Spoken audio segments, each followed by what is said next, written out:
Oklahoma's Department of Human Services is asking lawmakers for nearly $33 million in additional funding to operate the agency for the next 4 months. DHS Director Ed Lake told a House panel the agency needs $21.3 million to pay costs associated with the skyrocketing number of children in state custody.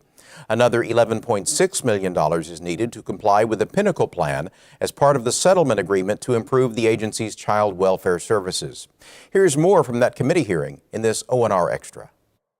I think the legislature has been very helpful in meeting the goals of the Pinnacle Plan, and has supported the department and continues to support the department's efforts. But I think it's important to remember and to make note here that the Pinnacle Plan is binding on the department, not on the legislature. Coming in from outside, it was pretty clear to me how ambitious the Pinnacle Plan was, and it was particularly ambitious in that it's front-loaded. Lots of things to have to do early on.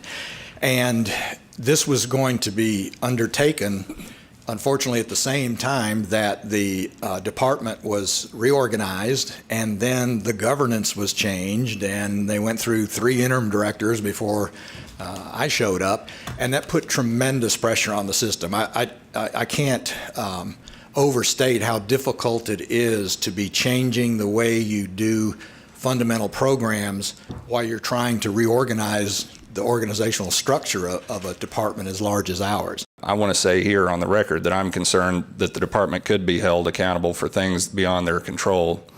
And those things obviously also drive the budget that you can't control either. You're not part of the appropriations process. The legislature has spent an unprecedented amount of money in 2 years on the Child Welfare Division of DHS.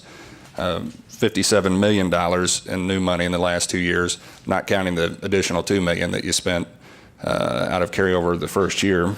The degree and the level of monetary support to this agency is unbelievable. It's amazing. And we certainly don't want to come in every year asking for $35 million more dollars, but it is important for the administration and the legislature to maintain its interest and its support over time. In the states that have turned their systems around, it takes time. It may take more than 5 years to get everything where we want it to be, and it's important that we have that continuity of support over an extended period of time. The issue is just the budget right now is not the revenue streams coming into state government are not cooperating, and so it's going to make funding difficult, whether it's for this supplemental appropriation request or for the appropriations next year.